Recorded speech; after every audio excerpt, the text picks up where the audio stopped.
வணக்கம். இந்திய நேரப்படி மதியம் 1:30 மணி செய்திகள். முதலில் ஜெம் தலைப்பு செய்திகளை காணலாம். நாடு முழுவதும் 45 இடங்களில் வேலைவாய்ப்பு திருவிழா, பணி நியமன உத்தரவு கடிதங்களை வழங்கினார் பிரதமர் மோடி. தந்தை பெரியாரின் 51வது நினைவு தினம், நாளை மரியாதை செலுத்துகிறார் முதலமைச்சர் மு.க. ஸ்டாலின். சென்னை ஊரக வளர்ச்சிக்காக 95 புதிய வாகன சேவைகள் கொடியசைத்து தொடங்கி வைத்தார் முதலமைச்சர் மு.க. ஸ்டாலின். ஆப்பிரிக்காவில் 2 வேறு இடங்களில் ஏற்பட்ட கூட்ட நெரிசல், 67 பேர் உயிரிழந்ததால் சோகம். பாகிஸ்தான் நிதி உதவியுடன் இயங்கும் காலிஸ்தான் பயங்கரவாதிகள் 3 பேர் என்கவுண்டரில் சுட்டுக் கொலை. ISL கால்பந்து தொடர், ஐதராபாத் நார்த் ஈஸ்ட் யுனைடெட் அணிகள் மோதல். மீண்டும் தமிழகம் நோக்கி திரும்பும் காற்றழுத்த தாழ்வு மண்டலம், சென்னைக்கு கனமழைக்கு வாய்ப்பு. இனி விரிவான செய்திகளை காணலாம். வேலை வாய்ப்பு திருவிழா மூலம் 71,000க்கும் மேற்பட்டோருக்கு பணி நியமன உத்தரவு கடிதங்களை பிரதமர் மோடி வழங்கினார். மத்திய அரசின் பல்வேறு அமைச்சகங்கள் மற்றும் துறைகளில் பணிக்கு தேர்ந்தெடுக்கப்பட்டவர்களுக்கு வேலைவாய்ப்பு திருவிழா மூலம் பிரதமர் மோடி பணி நியமன உத்தரவுகளை வழங்குவார் என தெரிவிக்கப்பட்டிருந்தது. இந்நிலையில் இன்று காலை 10:30 மணிக்கு நாடு முழுவதும் 45 இடங்களில் வேலைவாய்ப்பு திருவிழா நடைபெற்றது. இதில் மத்திய அரசு பணிகளுக்கு புதிதாக தேர்ந்தெடுக்கப்பட்ட 71,000க்கும் மேற்பட்டோருக்கு பிரதமர் மோடி காணொலி காட்சி மூலம் பணி நியமன உத்தரவு கடிதங்களை வழங்கி வாழ்த்துக்களை தெரிவித்தார். தந்தை பெரியாரின் 51வது ஆண்டு நினைவு தினத்தையொட்டி நாளை முதலமைச்சர் மு.க. ஸ்டாலின் மரியாதை செலுத்துகிறார். இது தொடர்பாக சென்னை மேற்கு மாவட்ட திமுக செயலாளர் சிற்றரசு வெளியிட்டுள்ள அறிக்கையில், பகுத்தறிவு பகலவன் தந்தை பெரியாரின் 51ஆம் ஆண்டு நினைவு நாளின் நாளை காலை 9:30 மணியளவில் சென்னை அண்ணா சாலையில் அமைக்கப்பட்டுள்ள தந்தை பெரியார் திருவுருவ சிலைக்கு முதலமைச்சர் மு.க. ஸ்டாலின் மாலை அணிவித்து மரியாதை செலுத்துகிறார். அவருடன் பொதுச் செயலாளர் துரைமுருகன், பொருளாளர் டி.ஆர். பாலு, துணை முதலமைச்சர் உதயநிதி ஸ்டாலின் உள்ளிட்ட கழக முன்னணியினர் மாலை அணிவித்து மரியாதை செலுத்த உள்ளதாக அவர் கூறினார். ஊரக வளர்ச்சி ஊராட்சித் துறைக்கு ரூபாய் 8.46 கோடி மதிப்பிலான 95 புதிய வாகன சேவைகளை முதலமைச்சர் மு.க. ஸ்டாலின் தொடங்கி வைத்தார். சென்னை தலைமை செயலகத்தில் ஊரக வளர்ச்சி மற்றும் ஊராட்சித்துறை அலுவலர்கள் பயன்பாட்டிற்காக ரூபாய் 8.46 கோடி மதிப்பிலான 95 வாகனங்களின் சேவைகளை முதலமைச்சர் மு.க. ஸ்டாலின் கொடியசைத்து தொடங்கி வைத்தார். இதனைத் தொடர்ந்து தமிழ்நாட்டை சேர்ந்த 84 விளையாட்டு வீரர் வீராங்கனைகளுக்கு பணி நியமன ஆணைகளை முதலமைச்சர் வழங்கினார். விளையாட்டுத்துறை மூலம் 3% இடஒதுக்கீடின் கீழ் சர்வதேச, தேசிய அளவிலான போட்டியில் வென்றோருக்கு பணி நியமன ஆணையை முதலமைச்சர் மு.க. ஸ்டாலின் வழங்கினார். மேலும் தமிழகத்தின் 21 மாவட்டங்களில் ரூபாய் 64.44 கோடி செலவில் கட்டப்பட்ட 400 வகுப்பறை கட்டிடங்களை முதலமைச்சர் திறந்து வைத்தார். ஆழ்ந்த காற்றழுத்த தாழ்வு மண்டலம் வலுவிழந்த நிலையில் மீண்டும் தமிழகம் நோக்கி திரும்ப வாய்ப்புள்ளதாக தகவல் தெரிவிக்கப்பட்டுள்ளது. தென்மேற்கு வங்கக்கடலில் நிலவிய காற்றழுத்த தாழ்வு மண்டலம் வலுவிழந்து ஆழ்ந்த காற்றழுத்த தாழ்வு பகுதியானது. இந்நிலையில் ஆந்திராவை நோக்கி சென்ற காற்றழுத்த தாழ்வு பகுதி மீண்டும் தமிழ்நாட்டை நோக்கி திரும்புவதாக இந்திய வானிலை ஆய்வு மையம் தகவல் தெரிவித்துள்ளது. இதன்படி வங்கக்கடலில் நிலவும் காற்றழுத்த தாழ்வு நாளை ஆந்திர, வட தமிழக கடற்கரை நோக்கி நகரும் என்றும், ஆழ்ந்த காற்றழுத்த தாழ்வு பகுதி கரையை நோக்கி நகரும் போது நாளை மறுநாள் கனமழைக்கு வாய்ப்புள்ளதாகவும் வானிலை ஆய்வு மையம் தகவல் தெரிவித்துள்ளது. இதனால் தமிழகத்தில் ஓரிரு இடங்கள் மற்றும் புதுச்சேரி, காரைக்கால் பகுதியில் இன்று மிதமான மழை பெய்ய வாய்ப்புள்ளது என்றும், தமிழகத்தின் வடகடலோர மாவட்டங்களில் ஒரு சில இடங்கள், இதர மாவட்டங்களில் ஓரிரு இடங்கள் இன்றும் நாளையும் இடி மின்னலுடன் மிதமான மழை பெய்யலாம் என்று தகவல் தெரிவிக்கப்பட்டுள்ளது. சங்கரன் கோவில் பொதுக்கூட்டத்தில் புஷ்பா சினிமா படத்தை சுட்டிக்காட்டி, அம்பேத்கர் என்றால் ஃபிளவர் அல்ல ஃபயர் என பள்ளி கல்வித்துறை அமைச்சர் பேசியுள்ளார். தென்காசி மாவட்டம் சங்கரன் கோவில் அரசு ஆண்கள் மேல்நிலைப் பள்ளியில் புதிதாக அமைக்கப்பட்ட நூலகத்தை பள்ளி கல்வித்துறை அமைச்சர் அன்பில் மகேஷ் பொய்யாமொழி திறந்து வைத்தார். இதனைத் தொடர்ந்து அகில இந்திய மக்கள் மறுமலர்ச்சி கழகம் சார்பில் தியாகி இம்மானுவேல் சேகரனாரின் பிறந்தநாளையொட்டி அரசு விழாவாக அறிவித்த தமிழக அரசுக்கு நன்றி தெரிவிக்கும் வகையில் பொதுக்கூட்டத்தில் கலந்து கொண்டார். அப்போது பேசிய பள்ளி கல்வித்துறை அமைச்சர் புஷ்பா சினிமா படத்தை சுட்டிக்காட்டி, அம்பேத்கர் என்றால் ஃபிளவர் அல்ல ஃபயர் என்றும், அம்பேத்கரை எல்லோரும் உயர்த்தி பிடிக்க ஆரம்பித்து விட்டனர் என்றும் தெரிவித்தார். இந்த புஷ்பான ஒரு படம் வந்திருக்கு. அம்பேத்கர்னா ஃப்ளவர் இல்லையா, அம்பேத்கர்னா ஃபயரா என்று சொல்லக்கூடிய அளவிற்கான ஒரு கூட்டமாக இந்த கூட்டத்தை பார்க்குறேன். உனக்கு அவ்வளோ நக்கல் வந்துருச்சு உனக்கு. அண்ணல் அம்பேத்கரை இன்னைக்கு கொண்டாடக்கூடிய அளவுக்கு எல்லாரும் இன்னைக்கு உயர்த்தி பேச ஆரம்பிச்சிட்டோம். ஒட்டுமொத்த இந்தியாவும் நீ சொல்ல ஆரம்பிச்சிருச்சு. இன்னைக்கு நம்முடைய மாண்பு தமிழ்நாட்டு முதலமைச்சர் என்ன சொல்கிறார்? அந்த நன்றியை மறக்காமல் இன்றைக்கு முதலாக இந்த இனத்தை சார்ந்திருக்கின்ற மக்கள்லாம் சேர்ந்து ஒரு விழாவை எடுக்கிறார்கள் என்று சொல்லும் பொழுது வரலாற்றில் இடம்பெறக்கூடிய ஒரு கூட்டமாக நம்முடைய பொன் முருகேசனுடைய பெயர் பொறிக்கப்படுகின்ற கூட்டமாக முதலாக மாமல்லபுரத்தில் சுற்றுலாத்துறை சார்பில் நடைபெற்று வரும் இந்திய நாட்டிய விழாவை சுற்றுலாத்துறை அமைச்சர் ராஜேந்திரன் துவக்கி வைத்தார். செங்கல்பட்டு மாவட்டம் மாமல்லபுரத்தில் உள்ள கடற்கரை கோவில் வளாகம் அருகில் இந்திய நாட்டிய விழா கோலாகலமாக துவங்கியது. இவ்விழாவை சுற்றுலாத்துறை அமைச்சர் ராஜேந்திரன் துவக்கி வைத்தார். முதலாவதாக மங்கள வாத்திய இசையுடன் துவங்கிய இந்த நாட்டிய விழாவில் பரதநாட்டியம் மற்றும் கலை மேம்பாட்டு நாட்டுப்புற கலை நிகழ்ச்சிகள் நடைபெற்றது. இதனை ஏராளமான சுற்றுலா பயணிகள் கண்டுகளித்தனர். இந்த நாட்டிய விழா ஜனவரி 21 வரை நடைபெறும் என்று சுற்றுலாத்துறையினர் தெரிவித்துள்ளனர். கோவையில் நடைபெற்ற மகளிர் சுய உதவி குழுக்களுக்கான பயிற்சி முகாமில் தெற்கு சட்டமன்ற உறுப்பினர் வானதி சீனிவாசன் கலந்து கொண்டு சிறப்பித்தார். கோவையில் தனியார் தன்னார்வல அமைப்பின் மூலம் மத்திய அரசின் மகளிருக்கான திட்டங்கள் குறித்து விழிப்புணர்வு ஏற்படுத்தும் மகளிர் சுய உதவி குழுக்களுக்கான பயிற்சி முகாம் நடைபெற்றது. இதில் கோவை தெற்கு சட்டமன்ற உறுப்பினர் வானதி சீனிவாசன் கலந்து கொண்டு சிறப்பித்தார். இதனைத் தொடர்ந்து வானதி சீனிவாசன் செய்தியாளர்களை சந்தித்து பேசினார். அப்போது மத்திய அரசு சார்பில் மகளிர் மேம்பாட்டிற்காக பல்வேறு திட்டங்கள் அமல்படுத்தப்பட்டு வருகிறது என்றும், குறிப்பாக பிரதமரின் கனவு திட்டமான ட்ரோன் தீதி என்னும் திட்டம் மூலம் கிராமப்புற பெண்களுக்கு ட்ரோன் இயக்குவதற்கான பயிற்சி வழங்கப்பட்டு வருவதாக தெரிவித்தார். மேலும் இதுபோன்ற திட்டங்கள் குறித்து விழிப்புணர்வு ஏற்படுத்தும் வகையில் மகளிர் சுய உதவி குழுக்களுக்கான பயிற்சி முகாம், இம்முகாமில் பயிற்சி அளிக்க உள்ளதாக என்பன உள்ளிட்டவற்றை தெரிவித்தார். உருவாக தொடங்கி இருக்கிறார்கள். அதனால்தான் சுயதவி அந்த குழுக்களில் இருக்கக்கூடிய பெண்களுக்கு லட்சாதிபதி பெண்மணிகள் என்கின்ற ஒரு திட்டத்தின் வாயிலாக பல்வேறு விதமான சிறப்பு முயற்சிகள் ஏற்படுத்தப்பட்டு அவர்கள் லட்சாதிபதி பெண்களாக மாறிக்கொண்டிருக்கிறார்கள். ட்ரோன் மாதிரியான புதிய தொழில்நுட்ப வசதிகளை பெண்களும் பயன்படுத்த வேண்டும். குறிப்பாக கிராமப்புற பெண்களும் ட்ரோன்களை இயக்கக்கூடிய அளவிற்கு அவர்களுக்கு அந்த பயிற்சியை இலவசமாக கொடுத்து, ட்ரோன்களை அரசாங்கமே அவர்களுக்கு வாங்குவதற்கு உதவி செய்து அந்த ட்ரோன்களை இன்று கிராமப்புறத்தில் இருக்கின்ற சுயதவி குழுக்களுடைய பெண்கள் இயக்கிக் கொண்டிருக்கிறார்கள். மகாராஷ்டிராவில் நடைபெற்ற இந்திய அளவிலான ஆணழகன் போட்டியில் தமிழ்நாட்டை சேர்ந்த பிட்னஸ் கோச் சுந்தர் அலெக்சாண்டர் வெற்றி பெற்று சென்னை திரும்பியவருக்கு உற்சாக வரவேற்பு அளிக்கப்பட்டது. மகாராஷ்டிரா மாநிலம் புனேவில் மிஸ்டர் இந்தியா குளோபல் 2024 இந்திய அளவிலான ஆணழகன் போட்டி நடைபெற்றது. போட்டியில் நாடு முழுவதிலும் இருந்து பல்வேறு மாநில ஆணழகன் போட்டியாளர்கள் கலந்து கொண்டதில் தமிழ்நாட்டை சேர்ந்த சுந்தர் அலெக்சாண்டர் இறுதிப் போட்டியில் வெற்றி பெற்றார். இதனைத் தொடர்ந்து சென்னை விமான நிலையம் வந்தடைந்த அவருக்கு நண்பர்கள் மற்றும் உறவினர்கள் உற்சாக வரவேற்பு அளித்தனர். இதனைத் தொடர்ந்து செய்தியாளர்களை சந்தித்த அவர், இதனையடுத்து சர்வதேச அளவிலான ஆணழகன் போட்டியில் பங்கு பெற உள்ளதாகவும் 6 மாதம் வரை பயிற்சி மேற்கொள்ள உள்ளதாகவும் தெரிவித்தார். மேலும் சர்வதேச அளவிலான போட்டிகளுக்கு செல்லும் பொழுது தமிழ்நாடு அரசு எனக்கு உதவித்தொகை வழங்க வேண்டும் என்று கோரிக்கை விடுத்துள்ளார். தென்காசியில் மின்சாரம் தாக்கி எலக்ட்ரீஷியன் உயிரிழந்த சம்பவம் சோகத்தை ஏற்படுத்தியுள்ளது. தென்காசி மாவட்டம் சங்கரன்கோவில் அருகே புளியம்பட்டியை சேர்ந்தவர் எலக்ட்ரீஷியன் கவின் சங்கர். இவர் அம்மா நகரில் வீட்டின் மின் ஒயரை சுற்றும் போது எதிர்பாராத விதமாக மின்சாரம் தாக்கி தூக்கி வீசப்பட்டு மயங்கியுள்ளார். இதனைத் தொடர்ந்து அருகில் இருந்தவர்கள் 108 ஆம்புலன்ஸ் மூலம் சங்கரன்கோவில் அரசு மருத்துவமனைக்கு அனுப்பி வைத்தனர். அங்கு அவரை பரிசோதித்த மருத்துவர்கள் கவின் சங்கர் ஏற்கனவே உயிரிழந்ததாக தெரிவித்தார். இதுகுறித்து தகவல் அறிந்து வந்த போலீசார் வழக்கு பதிவு செய்து உடலை கைப்பற்றி பிரேத பரிசோதனைக்காக அனுப்பி வைத்து விசாரணை மேற்கொண்டு வருகின்றனர். நெல்லையில் நீரோடையில் குளிக்க சென்ற 11 வயது சிறுவன் நீரில் மூழ்கி உயிரிழந்த சம்பவம் சோகத்தை ஏற்படுத்தியுள்ளது. நெல்லை மாவட்டம் திசையன்விளை அருகே சண்முகபுரம் பகுதியைச் சேர்ந்த ஜெபராஜ் என்ற 11 வயது சிறுவன் சண்முகபுரம் அரசு உயர்நிலைப் பள்ளியில் 7ஆம் வகுப்பு பயின்று வந்தார்.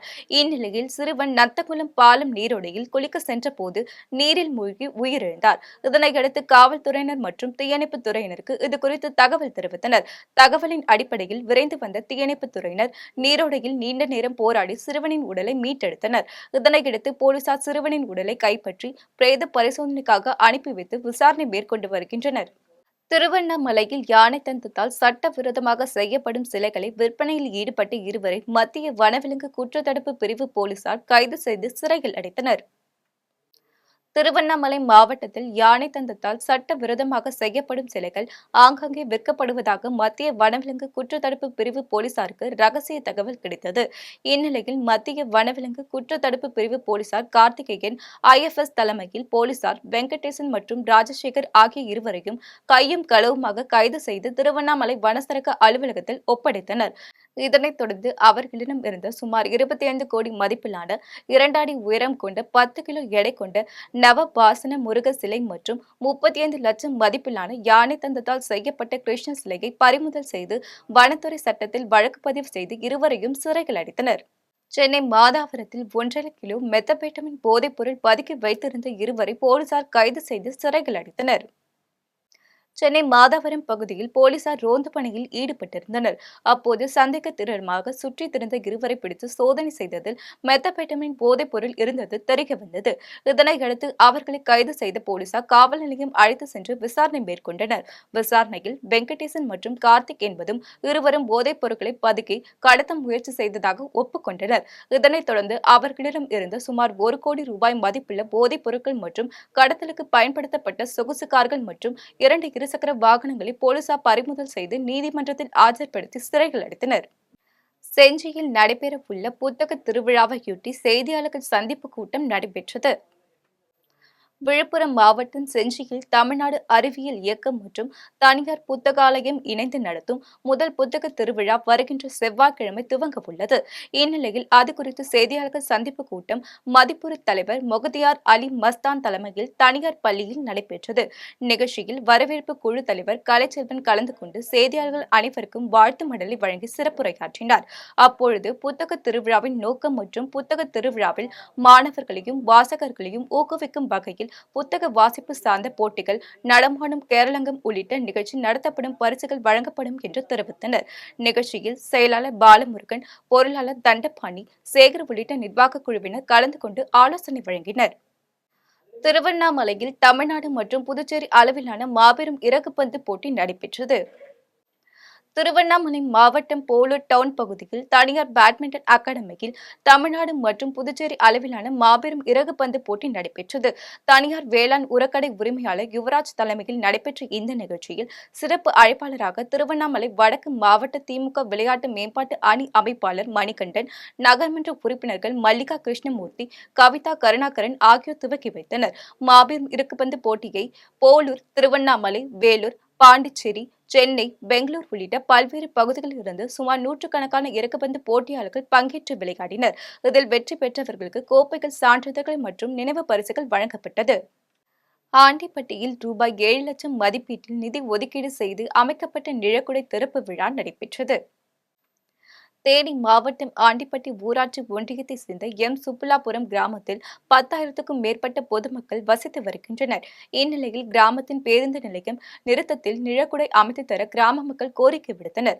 இதனைத் தொடர்ந்து கிராம மக்களின் கோரிக்கையை ஏற்று நிழற்குடை அமைக்க ரூபாய் 7 லட்சம் மதிப்பீட்டில் நிதி ஒதுக்கீடு செய்து பணிகள் நடைபெற்று முடிந்து வந்த நிலையில் நிழற்குடை திறப்பு விழா நடைபெற்றது. விழாவிற்கு ஊராட்சி ஒன்றிய பெருந்தலைவர் லோகிராசன் தலைமை தாங்கி நிழற்குடையை திறந்து வைத்தார். இதில் ஊராட்சி ஒன்றிய துணைத் தலைவர் வரதராஜன், ஊராட்சி ஒன்றிய ஆணையாளர் போஸ் உள்ளிட்டோர் கலந்து கொண்டனர். காஞ்சிபுரத்தில் நடைபெற்ற பயிற்சி பட்டறை மற்றும் ஆலோசனை கூட்டத்தில் நிர்வாகிகளுக்கு ஆலோசனை வழங்கப்பட்டது. காஞ்சிபுரம் மாவட்ட அண்ணா திமுக சார்பில் மாவட்ட தகவல் தொழில்நுட்ப பிரிவு ஏற்பாட்டில் பயிற்சி பட்டறை மற்றும் ஆலோசனை கூட்டம் நடைபெற்றது. மாவட்ட தகவல் தொழில்நுட்ப பிரிவு செயலாளர் வழக்கறிஞர் கௌதம் காமராஜ் தலைமையில் நடைபெற்ற இந்த கூட்டத்தில் மாவட்ட கழக செயலாளரும் முன்னாள் அமைச்சருமான வி. சோமசுந்தரம் முன்னிலையில் வகித்தார். மேலும் இந்த கூட்டத்தில் மாநில தகவல் தொழில்நுட்ப பிரிவு செயலாளர் ராஜ் சத்தியன் கலந்து கொண்டு தகவல் தொழில்நுட்ப பிரிவு நிர்வாகிகளுக்கு ஆலோசனை வழங்கினார். இந்நிகழ்ச்சியில் கழக அமைப்பு செயலாளர் கணேசன், குன்றத்தூர் ஒன்றிய கழக செயலாளரும் முன்னாள் சட்டமன்ற உறுப்பினருமான பழனி, அனைத்துலக எம்ஜிஆர் மன்ற இணை செயலாளர் பன்னீர்செல்வம் உட்பட பலர் கலந்து கொண்டனர். மறைந்த தேமுதிக தலைவர் விஜயகாந்த் முதலாம் ஆண்டு குரு பூஜையையொட்டி புதுக்கோட்டை தெற்கு மாவட்ட சார்பில் ஆலோசனை கூட்டம் நடைபெற்றது. புதுக்கோட்டை மாவட்டம் அறந்தாங்கியில் தெற்கு மாவட்ட தேமுதிக செயலாளர் சசிகுமார் தலைமையில் ஆலோசனை கூட்டம் நடைபெற்றது. கூட்டத்தில் சென்னையில் நடைபெறவுள்ள மறைந்த விஜயகாந்த் முதலாம் ஆண்டு குரு பூஜைக்கு அதிக அளவு தொண்டர்கள் செல்வது, வாக்குச்சாவடி முகவர் நியமிக்கு பணிகள் விரைவாக செயல்படுத்த வேண்டும் என்றும், அறந்தாங்கி பகுதிகளில் போதைப் பொருட்கள், லாட்டரி, திருட்டு போன்ற குற்ற சம்பவங்கள் அதிகமாகுவதால் காவல்துறை அதிகாரிகள் உரிய நடவடிக்கை எடுக்க வேண்டும் உள்ளிட்ட பல்வேறு தீர்மானங்கள் நிறைவேற்றப்பட்டது. நிகழ்ச்சியில் நகர செயலாளர் மணிகாந்த், 3 தொகுதிகளுக்கு உட்பட்ட ஒன்றிய, நகர, பேரூர் கழக செயலாளர்கள், மாவட்ட கழக நிர்வாகிகள் உட்பட பலர் கலந்து கொண்டனர். கோவையில் ஆட்டிசம் நோயால் பாதிக்கப்பட்ட மாற்றுத்திறனாளி குழந்தைகளுக்கு தன்னார்வ அமைப்பின் சார்பில் செயற்கை கால், வீல் சேர் வழங்கப்பட்டது. கோவையில் தனியார் அமைப்பின் சார்பில் ஆட்டிசம் பாதிக்கப்பட்ட மாற்றுத்திறனாளி குழந்தைகளுக்கு உதவும் வகையில் நில் மற்றும் நட என்ற திட்டம் துவக்கப்பட்டது. மாவட்டத்தில் ஆட்டிசம் நோய் பாதிப்பாலும் டிஎன்ஏ மாற்றுத்திறனாளிகள் என 8 வயது முதல் 14 வயதுக்குட்பட்ட மாற்றுத்திறனாளி குழந்தைகளுக்கு செயற்கை கால், வீல்சேர் வழங்கப்பட்டது. இதில் மாவட்டத்தின் பல்வேறு பகுதிகளில் இருந்து மாற்றுத்திறனாளி குழந்தைகள் வந்திருந்தனர். இந்நிலையில் நடக்க இயலாமல் இருந்த மாற்றுத்திறனாளி குழந்தைகள் செயற்கை கால்களை அளித்த நிலையில் ஒவ்வொருவரும் ஆர்வமுடன் நடைபயிற்சி மேற்கொண்ட சம்பவம் நெகிழ்ச்சியை ஏற்படுத்தியுள்ளது. வணக்கம், நான் Rotarian Godwin. Stand and walk என்ற Rotary club of Coimbatore town டவுனுடைய சிக்னேச்சர் ப்ராஜெக்டோட சேர்மனுங்க. இந்த ஸ்டாண்ட் அண்ட் வாக் ப்ரோக்ராம் நாங்க தொடர்ந்து 5 ஆண்டுகளா நாங்க பண்ணிட்டு இருக்கோம். இந்த 5 ஆண்டுகள்ல பாத்தீங்கன்னா ஒரு 500 பெனிஃபிஷியரிஸ் இந்த ஸ்டாண்ட் அண்ட் வாக் ப்ரோக்ராம் மூலியமா பயன்பெற்று இருக்கிறாங்க. எங்களுடைய நோக்கமே என்னன்னா, நடக்க முடியாம இருக்கக்கூடிய குழந்தைகளை எழுந்து நின்று நடக்க வைப்பதுதான். இந்த ப்ராஜெக்ட்ல இந்த ஆண்டு பொறுத்த வரைக்கும் பாத்தீங்கன்னா கிட்டத்தட்ட 100 குழந்தைகளை நாங்க ஐடென்டிஃபை பண்ணியிருக்கோம். கடந்த 4 ஆண்டுகளாக நாங்க கேலிபர்ஸ் மட்டுமே கொடுத்துட்டு இருந்தோம். ஆனா இந்த ஆண்டு பாத்தீங்கன்னா கேலிபரோட வீல் சேரும் இணைச்சு கொடுத்துட்டு இருக்கோம். வீல் சேர் பாத்தீங்கன்னா ஆர்டினரி வீல் சேர் இல்லைங்க, ஸ்பெஷல் வீல் சேர்ஸ். இந்த குழந்தைகளுக்கு பாத்தீங்கன்னா நெக் சப்போர்ட், ஹிப் சப்போர்ட் தேவைப்படுது. ஸோ அதனால அதுக்காகவே பிரத்யோகமா தயாரிக்க செய்யப்பட்ட ஒரு ஸ்பெஷல் வீல் சேர்ஸ் தான் சொல்ல முடியும். தமிழ்நாட்டிலேயே எங்களுக்கு தெரிஞ்ச அளவுக்கு நாங்க தான் முதல் முறையா இந்த மாதிரி ஒரு வீல் சேரை டிசைன் பண்ணி கொடுத்துருக்கோம். தூத்துக்குடியில் மாற்றுக் கட்சிகளில் இருந்து விலகி 300க்கும் மேற்பட்ட பெண்கள் தமிழக வெற்றி கழகத்தில் இணையும் விழா நடைபெற்றது. தூத்துக்குடி மாவட்டம் சண்முகபுரம் பகுதியில் திமுக, அதிமுக உள்ளிட்ட மாற்றுக் கட்சியில் இருந்தவர்கள் விலகி தமிழக வெற்றி கழகத்தில் இணையும் நிகழ்ச்சி நடைபெற்றது. இதில் திமுகவை சேர்ந்த திலகம் தலைமையில் அப்பகுதியை சேர்ந்த 300க்கும் மேற்பட்ட பெண்கள் தாவிகாவில் தங்களை இணைத்துக் கொண்டனர். நிகழ்ச்சிக்கு மாவட்ட தமிழக வெற்றி கழக பொறுப்பாளர் அஜிதா ஆக்னல் தலைமை வகித்து தாவிகாவில் இணைந்த பெண்களுக்கு கட்சி சால்வை அணிவித்து வரவேற்றார். தமிழக வெற்றி கழகத்தின் சார்பாக உங்கள் அனைவருக்கும் எங்களுடைய வணக்கத்தை தெரிவித்துக் கொள்கிறேன். தமிழக வெற்றி கழகத்தின் தலைவர் தளபதி விஜய் அவர்கள் சார்பாகவும், பொதுச் செயலாளர் ஆனந்தனன் அவர்கள் சார்பாகவும் அனைவருக்கும் வணக்கம். இன்று தூத்துக்குடி மாவட்டத்தில் தூத்துக்குடி சட்டமன்ற தொகுதிக்குட்பட்ட இந்த சண்முகபுரம் பகுதியில் 150க்கும் மேற்பட்ட மகளிர்கள் தங்களை மாற்றுக் கட்சியிலிருந்து தங்களை தமிழக வெற்றி கழகத்தில் இணைத்துக் கொண்டிருக்கிறாங்க. இது இந்த இடத்துல மட்டும் இல்ல, தளபதி என்னைக்கு கட்சி ஆரம்பிச்சாங்களோ அதுல இருந்து ஒவ்வொரு இடத்துலயும் மாற்றுக் கட்சியில இருந்து அதிகமான பேர் தமிழக வெற்றி கழகத்தில் இணைஞ்சிட்டு இருக்காங்க அப்படிங்கிறது ரொம்ப பெரிய விஷயம். இதுல மகளிர்கள் இணைகிறாங்க அப்படின்னா அவங்களுக்கு நிகராக இளைஞர்கள், இளம் வாக்காளர்களும் அதிகமா இணைஞ்சிருக்காங்க. தளபதியோட தமிழக வெற்றி கழகம் தூத்துக்குடி மாவட்டத்துல மிக சிறப்பாக செயல்பட்டு இருக்கிறது அப்படிங்கிறதுதான் இந்த இடத்துல பெருமைக்குரிய விஷயமா நாங்க கருதுறோம். திருவண்ணாமலையில் புத்தாண்டையொட்டி மாபெரும் கன்றுவிடும் போட்டி நடைபெற்றது. திருவண்ணாமலை மாவட்டம் போலூர் அடுத்த எட்டிவாடி கிராமத்தில் புத்தாண்டையொட்டி ஊர் பொதுமக்கள் மற்றும் இளைஞர் சார்பில் முதலாம் ஆண்டு மாபெரும் கன்றுவிடும் போட்டி நடைபெற்றது. போட்டியில் போப்பலூர், ஜமனமத்தூர், எட்டிவாடி, களம்பூர், வேலூர், ஆலங்காயம், கிருஷ்ணகிரி, ஆந்திரா உள்ளிட்ட பல்வேறு பகுதிகளில் இருந்து சுமார் நூற்றுக்கணக்கான கன்றுகள் பங்கேற்றது. இதனை சுற்றுவட்டார பகுதிகளான போலூர், கலம்பலூர், ஆரணி, எட்டிப்பாடி, கஸ்தம்பாடி உள்ளிட்ட பல்வேறு கிராமங்களில் இருந்து ஆயிரக்கணக்கான இளைஞர்கள் மற்றும் பொதுமக்கள் பார்வையிட்டு கண்டுகளித்தனர். இதனைத் தொடர்ந்து போட்டியில் வெற்றி பெற்ற கன்றின் உரிமையாளர்களுக்கு பரிசுகள் வழங்கப்பட்டது. காரைக்காலில் மார்கழி மாதத்தையொட்டி தர்ப்பணேஸ்வரர் தேவஸ்தானம் ஸ்ரீ சனி பகவான் கோவிலில் சிறப்பு அபிஷேகம் நடைபெற்றது. காரைக்கால் அடுத்த திருநள்ளாற்றில் உள்ள தர்ப்பணேஸ்வரர் தேவஸ்தானம் ஸ்ரீ சனி பகவான் கோவிலில் மார்கழி மாதத்தையொட்டி பைரவருக்கு சிறப்பு அபிஷேகம் நடைபெற்றது. முன்னதாக மஞ்சள், பால், தயிர், சந்தனம் உள்ளிட்ட திரவிய பொருட்களால் சிறப்பு அபிஷேகம் செய்யப்பட்டது. இதனைத் தொடர்ந்து பல வண்ண மலர்களால் அலங்கரிக்கப்பட்ட ஸ்ரீ பைரவருக்கு சங்கர நாமம் அர்ச்சனையும் மகா தீபாரதனையும் காண்பிக்கப்பட்டது. மேலும் நடைபெற்ற தேய்பிறை அஷ்டமி பூஜையில் தமிழக அரசின் கூடுதல் தலைமை செயலர் ராதாகிருஷ்ணன் உள்ளிட்ட ஏராளமான பக்தர்கள் கலந்து கொண்டு கால பைரவரை தரிசனம் செய்தனர்.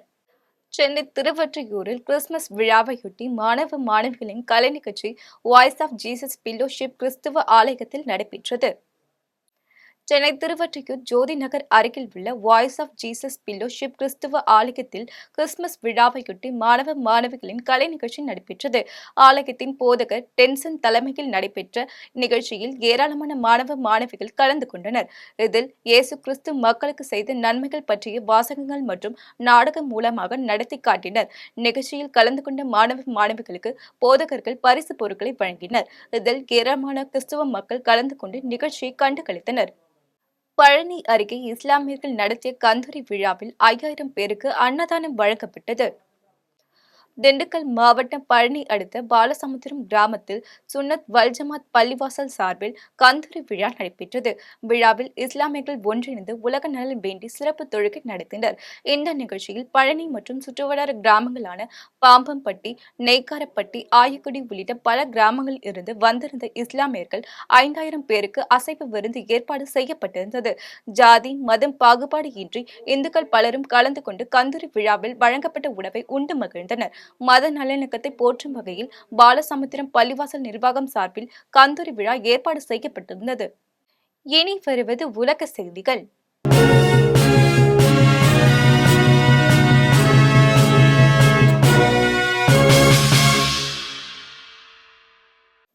ஆப்பிரிக்காவில் ஒரே நாளில் 2 வெவ்வேறு இடங்களில் ஏற்பட்ட கூட்ட நெரிசலில் 67 பேர் உயிரிழந்த சம்பவம் அப்பகுதியில் பெரும் சோகத்தை ஏற்படுத்தியது. ஆப்பிரிக்கா நாடான நைஜீரியாவில் கடும் பொருளாதார நெருக்கடி நிலவுகிறது. இதனால் லட்சக்கணக்கானோர் அங்கு பட்டினியில் சிக்கி தவிக்கின்றனர். இந்த நிலையில் ஆம்ப்ரம் மாகாணம் ஓகிஜா நகரில் கிறிஸ்துமஸ் பண்டிகையொட்டி தன்னார்வ அமைப்பு சார்பில் பொதுமக்களுக்கு உணவுப் பொட்டலங்கள் வழங்கப்பட்டது. இதனை பெறுவதற்காக ஏராளமானோர் முண்டியெடுத்து சென்றனர். அப்போது ஏற்பட்ட கூட்ட நெரிசலில் சிக்கி 32 பேர் பரிதாபமாக உயிரிழந்தனர். இதேபோல் தலைநகர் அபுஜாவில் உள்ள ஒரு தேவாலயத்தில் பரிசு பொருட்கள் வழங்க ஏற்பாடு செய்யப்பட்டிருந்தது. அப்போது பரிசுகளை பெற மக்கள் போட்டி போட்டுக் கொண்டு சென்றதால் கூட்ட நெரிசல் ஏற்பட்டது. சிறுவர்கள் உட்பட 35 பேர் உயிரிழந்தனர். ஒரே நாளில் 2 இடங்களில் கூட்ட நெரிசலால் 67 பேர் உயிரிழந்த சம்பவம் பெரும் சோகத்தை ஏற்படுத்தியது. இனி வருவது விளையாட்டு செய்திகள்.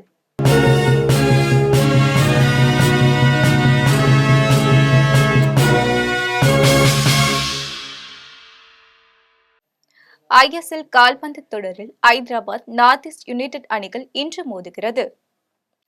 13 அணிகள் இடையிலான 11வது இந்தியன் சூப்பர் லீக் கால்பந்து போட்டி பல்வேறு நகரங்களில் நடந்து வருகிறது. இந்நிலையில் இந்த தொடரில் இன்று ஒரு லீக் ஆட்டம் நடைபெறுகிறது. அதன்படி இரவு 7:30 மணிக்கு ஐதராபாத்தில் தொடங்கும் ஆட்டத்தில் Hyderabad FC, north east united FC அணிகள் மோத உள்ளன. இந்த தொடரில் இதுவரை நடந்துள்ள லீக் ஆட்டங்களின் முடிவில் புள்ளி பட்டியலில் நார்த் ஈஸ்ட் யுனைடெட் FC 8வது இடத்திலும் ஐதராபாத் FC 12வது இடத்திலும் உள்ளன. இனி வருவது தங்கம், வெள்ளி விலை மற்றும் பங்குச்சந்தை நிலவரம்.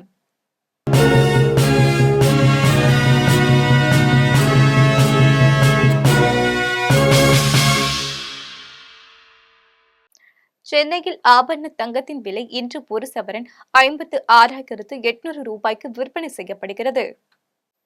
சென்னையில் இன்று ஆபரண தங்கத்தின் விலை கிராமிற்கு 7,100 ரூபாய்க்கு விற்பனை செய்யப்படுகிறது.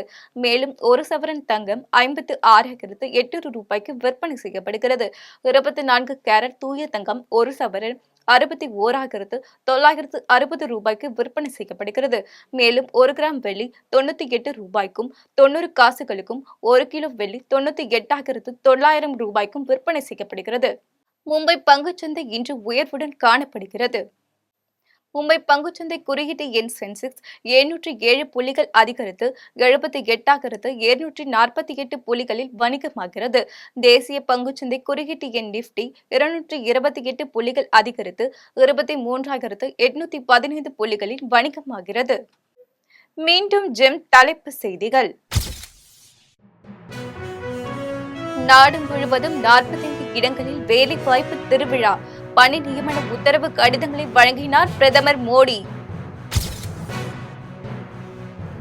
தந்தை பெரியாரின் 51வது நினைவு தினம், நாளை மரியாதை செலுத்துகிறார் முதலமைச்சர் மு க ஸ்டாலின். சென்னை ஊரக வளர்ச்சிக்காக 95 புதிய வாகன சேவைகள் கொடியசைத்து தொடங்கி வைத்தார் முதலமைச்சர் மு க ஸ்டாலின். ஆப்பிரிக்காவில் 2 வேறு இடங்களில் ஏற்பட்ட கூட்ட நெரிசல், 67 பேர் உயிரிழந்ததால் சோகம்.